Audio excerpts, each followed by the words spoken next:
"Hey, Jackie, go serve." The words didn't just land.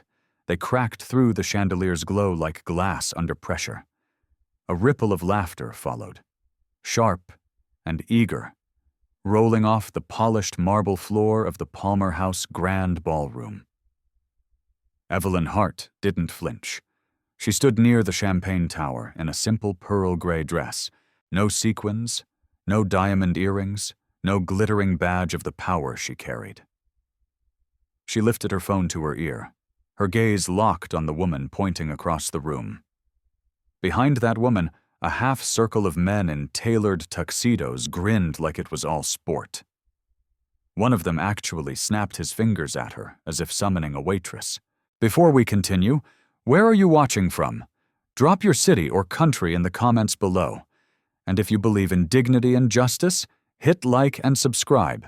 These stories spark change, and we're glad you're here. Now back to Evelyn. Her voice into the phone was low, deliberate. It's happening. Cancel the $90 million deal.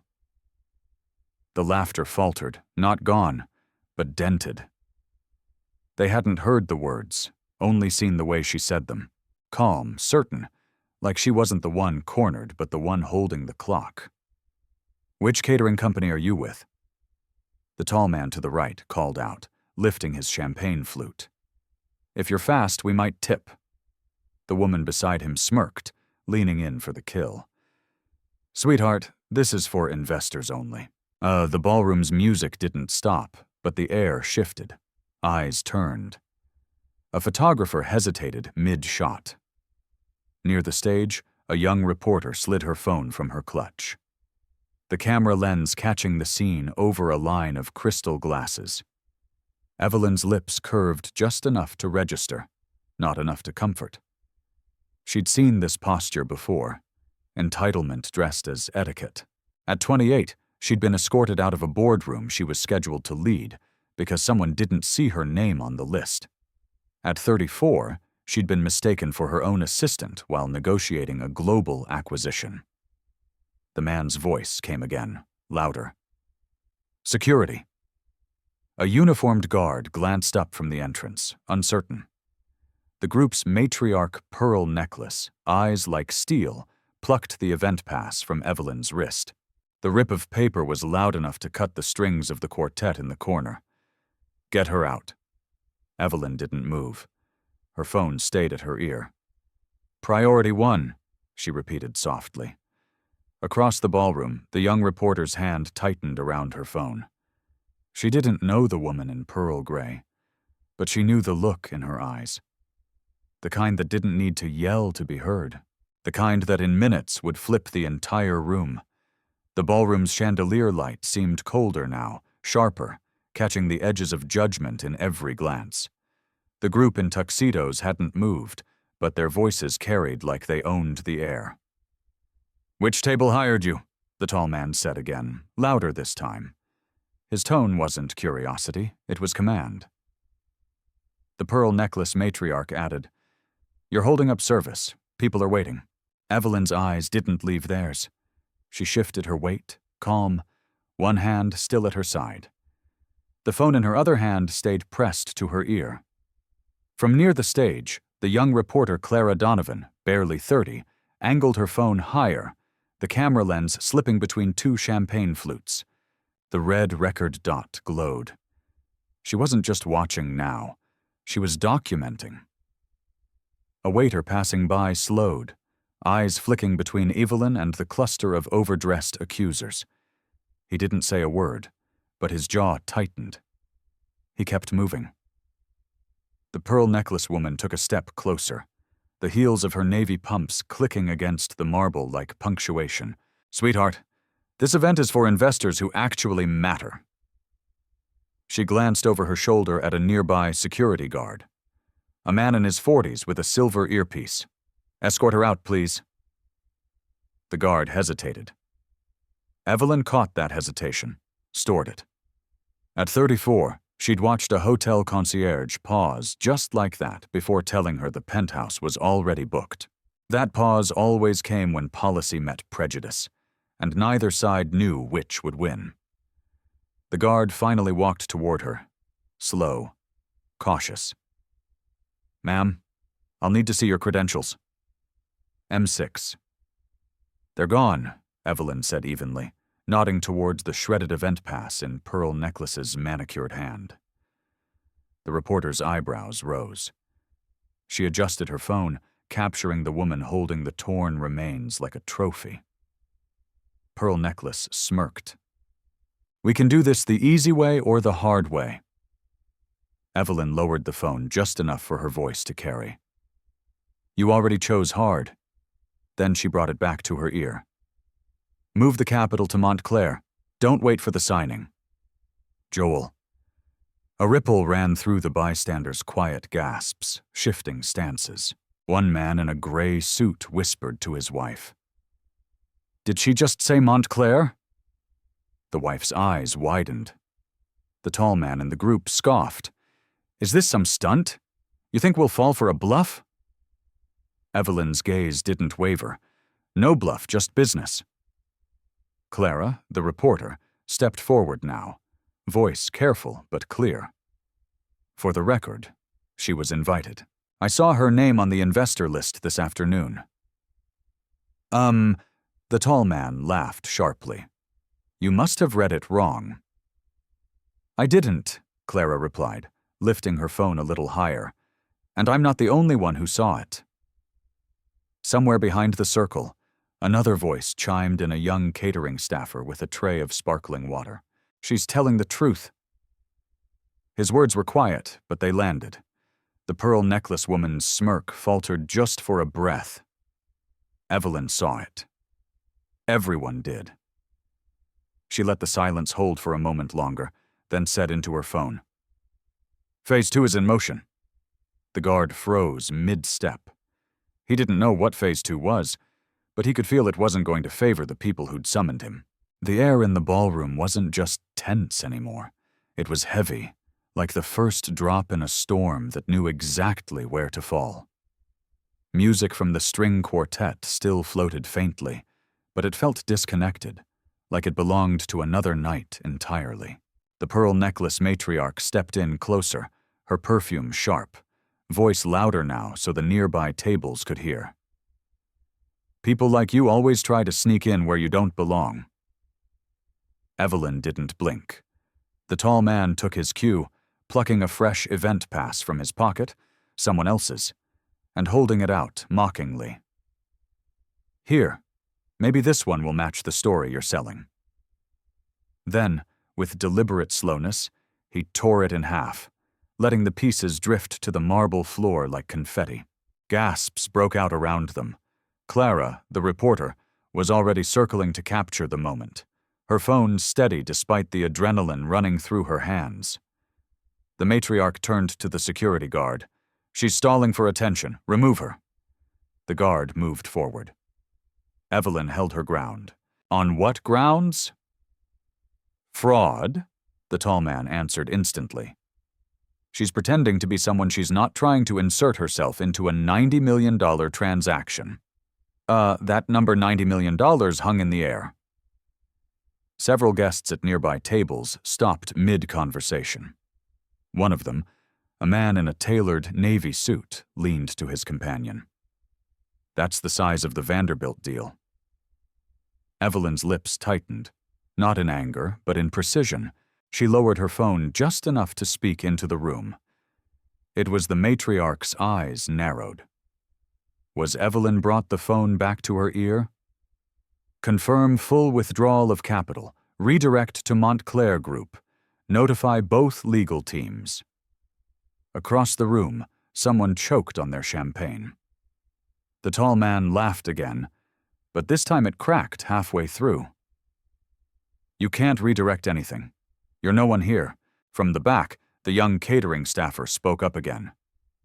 Louder now. "She's not no one. You don't cancel a $90 million deal unless you own a big part of it." The matriarch whipped around toward him. "Stay out of this, boy." "Too late," Clara cut in her voice, gaining an edge. "You made it everyone's business the moment you tore up her pass." The security guard stopped 2 steps short of Evelyn, eyes darting between the accusers and the growing cluster of onlookers. A few phones were raised openly now, red record dots blinking like small, defiant warnings. Evelyn's voice stayed low, measured. "One last time. Are you certain you want me removed?" The matriarch didn't hesitate. "Absolutely." She nodded at the guard. "Do it." "Oh." He took another step, and that's when Evelyn shifted, not backwards, forward, closing the space between herself and the cluster that had been circling her since the first insult. The pearl necklace's posture faltered by a hair, just enough to register in every watching eye. Evelyn spoke without raising her voice, but every word carried. "You just told the wrong woman she doesn't belong in the room she paid for. The storm had officially broken. The ballroom wasn't buzzing anymore. It was vibrating. Every glance, every whisper was a current running through the room, feeding something none of them could quite name." Evelyn held her phone steady, her eyes never leaving the matriarch. "Proceed to phase 3, she said into the receiver. On the other end, a crisp female voice. Margaret, her chief of staff, didn't ask questions. "Understood. Legal is on the line. Capital transfer in progress." The tall man scoffed. A brittle sound now. Phase 3. What is this? A game? Evelyn's gaze slid to him for the first time. Not a game. An audit. The words didn't land like a punch. They landed like a filing cabinet dropped from a height. All weight and inevitability. From the side of the room, Clara spoke up again. "If she's bluffing, why do you look nervous?" Her phone was angled deliberately so that both Evelyn and the accusers were in frame. The pearl necklace matriarch shot back. "Because this woman is trying to humiliate my family at a public event." "No," Evelyn corrected softly. "I'm just letting your own actions speak louder than I ever could." The security guard shifted uncomfortably. He'd seen enough stunts at high-profile events to recognize when something was unraveling, and this wasn't unraveling in the way the accusers thought. Near the champagne tower, the young catering staffer whispered to another waiter, "She's in control. Look at her. She hasn't moved an inch unless she wanted to." Margaret's voice returned in Evelyn's ear. "Corporate has flagged the Vanderbilt family's portfolio for breach of good faith in negotiations. Do you want me to loop in Montclair's team now?" Evelyn's eyes swept the room. More phones were recording now, some subtly, others defiantly. "Yes," she said. "Make it loud." "Oh." The tall man laughed, but it was hollow. "Even if you had the power, no one cancels a $90 million deal mid-gala. That's not how the world works." "That's exactly how my world works," Evelyn said. The matriarch stepped in again, voice sharp. "Do you even know who you're speaking to?" "Yes," Evelyn replied, and this time her smile showed just barely. "Do you?" That landed. Not just with them, but with the ring of onlookers who were piecing together the truth. Clara took a small, visible breath. "I think we're all about to find out." The guard hesitated again, caught between the order he'd been given and the feeling that he was about to make a career-ending mistake. Evelyn lowered her phone. Her voice was calm, but there was an edge now, like the moment before a verdict is read. "You've called me a fraud. You've torn my credentials. You've tried to remove me from a deal I built. And through all of it, I've been patient." She stepped forward just enough for the space between them to feel smaller, tighter. "Patience is over." Margaret's voice came through the phone one last time. "All parties notified. Press statement drafted. You're clear to proceed." Evelyn looked at the matriarch, the tall man, the pearl necklace glinting under the chandelier. "Good," she said. "Let's end this." The room held its breath. The reveal was coming. The chandelier light seemed to tilt toward her as if the room itself wanted a better view. Every phone lens followed her now, Even the quartet had slowed, bows hovering above strings, caught in the tension like everyone else. Evelyn stepped forward into the open space between her and the Vanderbilt family. Her heels were steady, each click against the marble, sounding like a countdown. "You've spent the last 15 minutes treating me like I wandered in here by mistake," she began. Her voice was calm enough to carry, without the microphone, every syllable deliberate. "You've accused me of fraud. You've called security. You've destroyed my credentials in front of 200 witnesses."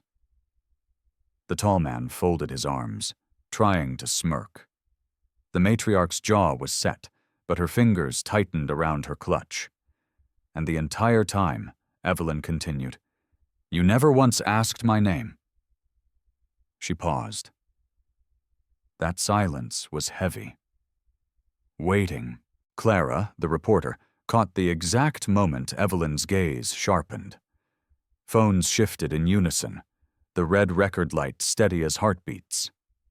"I am Evelyn Hart," she said, her voice rising just enough to pierce the edges of the ballroom, "CEO of Sterling Enterprises, architect of the very deal you were celebrating tonight. The $90 million Vanderbilt acquisition you've been bragging about. I built it, I funded it, and I just gave it to your competitor." The words detonated in the air. The matriarch blinked, lips parting as if to argue, but finding no words. The tall man's arms dropped slightly. Gasps swelled from the outer ring of guests. One man near the back clapped once sharp before others joined, scattered but growing. A ripple of applause mixed with low murmurs, a tide turning in real time. "You're bluffing," the tall man managed. Evelyn tilted her head. "Check your phone." It was a challenge, and a sentence rolled into one. He hesitated, then pulled it from his pocket. His eyes flicked to the screen. Color drained. The matriarch did the same, her manicured fingers trembling as she read around them. Others were reacting to the same push notification. "Vanderbilt Global loses $90 million. Deal to Montclair Group effective immediately." Clara's camera caught the exact moment the matriarch's posture collapsed, pearls glinting as her shoulders dipped. The tall man turned away, but there was nowhere to go. "I didn't need to raise my voice," Evelyn said into the sudden quiet. "I didn't need to call the press. You did the work for me. All I did was let you be seen." The security guard took a small step back from her, as if recognizing the line between duty and disaster. From the far end of the ballroom, the catering staffer who'd spoken earlier whispered to a colleague, "She owns the room now." No one argued. The moment the push notification spread through the ballroom, the atmosphere shifted from tension to rupture. Conversations fractured mid-sentence. Glasses were set down too quickly, the crystal ringing like alarm bells. The tall man's face was flushed now, but not with confidence. His jaw worked soundlessly before he muttered to the matriarch, "We can fix this." "No," she snapped under her breath, eyes darting toward the door as if she could walk out of the humiliation. But there was no exit from the lenses already locked on her. Clara's phone didn't waver. She zoomed in, catching the pearls against the matriarch's tightening throat. Across the room, the catering staffer set down his tray and simply folded his arms, a small, defiant smile on his face. The quartet in the corner had stopped playing entirely now, bows resting against their sides, watching the real performance unfold. A man in a navy suit, one of the Vanderbilt family's own advisors, stepped forward. "Evelyn, this isn't necessary. We can renegotiate." Evelyn didn't even turn to him. "You had your chance to speak with me when you thought I was a waitress. You wasted it." The security guard, still planted a few feet away, shifted his weight. "Ma'am, my apologies." His voice was quiet, but it carried in the sudden hush. Her eyes softened for just a second. Not forgiveness, just acknowledgement before she looked back to the Vanderbilts. The tall man tried again, desperation cracking his tone. Look, we didn't. You did, Evelyn cut in, the finality in her voice silencing him. And now you live with it. From the side, Clara spoke to no one in particular, but her voice was recorded all the same. This is what happens when power walks in quietly. A ripple of agreement passed through the onlookers. Some began clapping again, more steadily now, the sound swelling in the high ceiling space. Others simply watched, phones raised, knowing they were catching a moment that would travel far beyond the ballroom. The matriarch tried one last gambit. We can make this right. Evelyn stepped closer. Not aggressive, just deliberate. Right would have been recognizing me before I had to announce myself. Right would have been treating a stranger with basic dignity. Now all you have is the deal you lost. Silence. The catering staffer spoke again, his voice firmer than before. You don't get to erase someone twice. That line landed hard. Even the guard nodded once, slowly. Evelyn straightened her shoulders. This conversation is over. And so is your claim to my time. Phones kept recording as she turned toward the exit, the murmur of the crowd following her like a tide receding. The Vanderbilts stood frozen, pearls and tuxedos looking suddenly like costumes from a failed play. And for the first time all night, Evelyn was the only one in the room who didn't need to say another word. It started with a vibration. The tall man's phone buzzed twice, a persistent tremor against his palm. He glanced down and blanched 3 missed calls from the Vanderbilt board chair. The matriarch's clutch began to ring a second later, her ringtone slicing through the air like a reprimand. She didn't answer. From the far side of the room, the Navy suit advisor's phone lit up, too. He stepped away, speaking in a low, urgent tone. But even without hearing the words, the message was clear. Damage control had begun, and it was already failing. Clara's camera tracked all of it, the shifting stances, the rapid-fire texts, the small tales of panic. She whispered into her mic, the families imploding in real time. Guests who had been clustered around the Vanderbilts earlier now drifted away, their polite smiles evaporating. One couple near the Champagne Tower pivoted mid-conversation and joined the small crowd around Evelyn instead, their body language announcing where their loyalties now stood.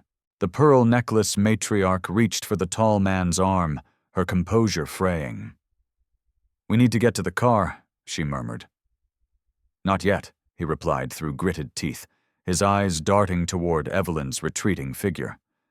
But when he looked back, half the investors in the room were avoiding his gaze entirely. The quartet, who had been silent since the reveal, began quietly packing up their instruments, as if the event itself was over. In truth, it was the gala had stopped being a celebration the moment Evelyn took the floor. The catering staffer, still stationed nearby, leaned toward another server. "They're radioactive now. No one wants to be seen shaking their hands." He was right. The Vanderbilt's inner circle had dissolved into scattered pairs, each person hunched over a phone, sending messages that reeked of damage control. One woman, clearly a PR handler, hurried in from the hallway with a tight expression and a tablet in hand. The tall man took one look at the screen she showed him and swore under his breath. Across the ballroom, Evelyn's chief of staff, Margaret, was speaking quietly with a group of high-profile guests, Montclair Group executives. Their posture was relaxed, even friendly. Papers exchanged hands, smiles returned. The message was unmistakable. The power had shifted, and it wasn't shifting back. The matriarch finally broke, her voice a sharp whisper. "She's just destroyed us in front of everyone." The tall man didn't answer. He was staring at Clara, whose phone was still aimed at them like a spotlight they couldn't escape. Somewhere behind them, another guest muttered just loud enough for the nearest phones to pick up. They brought this on themselves. And then came the sound that cut deepest chairs, scraping back as more guests rose to leave. Not just to follow Evelyn, but to abandon the Vanderbilts completely. The ballroom was emptying around them, the space that had been theirs shrinking by the second. The collapse wasn't coming. It was already here. Evelyn didn't rush. She didn't need to. Each step toward the exit was measured, deliberate, like she was giving the Vanderbilts time to feel every ounce of what was happening to them. Margaret intercepted her halfway, a sleek tablet in hand. "All Montclair contracts are signed," she murmured, "and per your instruction, we've revoked Vanderbilt's access to the Sterling Enterprises investor portal." "Good," Evelyn said. "Make sure every vendor and supplier in our network gets the memo before midnight." Margaret's fingers moved swiftly over the screen. "Drafting now. You want me to CC their legal?" "Bury them in it," Evelyn replied, without hesitation. The tall man, still anchored in place across the ballroom, seemed to sense the conversation's weight. His voice cut through the fading chatter. "You can't just lock us out. We have agreements." Evelyn turned slightly enough for her words to carry, without crossing the space. "Agreements built on respect. You voided that clause before we even started tonight." Murmurs rippled through the remaining guests. One investor whispered, "She's freezing them out entirely," his tone a mix of awe and caution. Margaret's tablet pinged. "Done. Vendor notices sent. Our IT confirms their logins have been disabled." "Perfect," Evelyn said, "and send the same to the press. Word it as a values decision. Make it clear we don't partner with people who humiliate others in public." From her vantage point, Clara caught the moment Margaret hit send. It was a small tap, but the kind that carries consequences for years. The pearl necklace matriarch's voice finally cracked. "This is vindictive." "No," Evelyn said, fully facing her now. "This is responsible leadership. If you think it's harsh, you should consider how it felt to stand here and be told I didn't belong in the deal I built." The matriarch's lips trembled, but she said nothing. A server passed by with a tray of champagne. Evelyn stopped him with a gentle hand. "I'll take one," she said, lifting the glass with quiet finality. "And send another to the Montclair table. Tell them congratulations." Across the room, the Montclair executives raised their glasses back in acknowledgement. The symbolism was sharp. The celebration had officially moved camps. Margaret leaned in one last time. "Do you want me to initiate the portfolio review of Vanderbilt's holdings?" Evelyn's answer was immediate. "Yes. Flag anything tied to our network, then shut it down." The tall man took an involuntary step forward, but stopped short under the weight of every phone still recording. He knew one wrong move now would be replayed online for weeks. Evelyn set the champagne flute back on the passing tray untouched. "I don't need to toast to this," she said softly. "It was never a win. It was a correction." With that, she turned toward the exit again. The Vanderbilts frozen behind her, locked out of more than just a party. The notification hit phones like a wave. One by one, heads bowed over glowing screens, and the ballroom began to hum, not with music, but with the low, electric chatter of breaking news. Clara read it out loud for her live stream audience, voice sharp with the thrill of a scoop. Sterling Enterprises official statement. Partnership with Vanderbilt Group terminated effective immediately due to breach of values and public misconduct. She glanced at the lens. "That's confirmation, folks. This isn't rumor. It's corporate fact." Across the room, the Montclair executives stood, shaking hands with guests who just minutes ago were orbiting the Vanderbilts. The migration was obvious. Fortunes, reputations, and attention were flowing toward the new center of gravity. One older investor tapped his friend's shoulder. "Pull whatever you've got tied up with Vanderbilt before Monday." The friend nodded, already drafting an email to his broker. A PR agent in a navy sheath dress slipped into the corner, phone pressed to her ear. Cancel tomorrow's press conference. No, don't even reschedule. We're in salvage mode now. Her eyes darted toward the Vanderbilts, then away as if proximity itself was bad optics. The catering staffer, who'd spoken earlier, passed by Clara and murmured, "Feels like watching a building collapse in slow motion." She didn't disagree. The cameras weren't just on Evelyn anymore. They were swinging to capture the fallout. The Vanderbilts' cluster shrinking, the advisors scattering. The matriarch's gaze fixed on the floor. Evelyn, meanwhile, was in quiet conversation with Margaret near the exit. No drama, no raised voice, just crisp directives. A few guests approached her cautiously, introducing themselves, offering cards. She accepted some, declined others, but each interaction carried a clear subtext. Alliances were shifting, and she was choosing them carefully.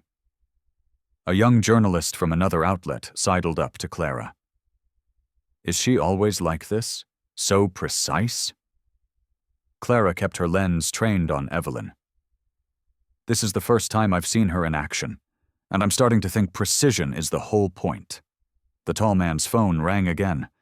He ignored it, shoving it back into his pocket.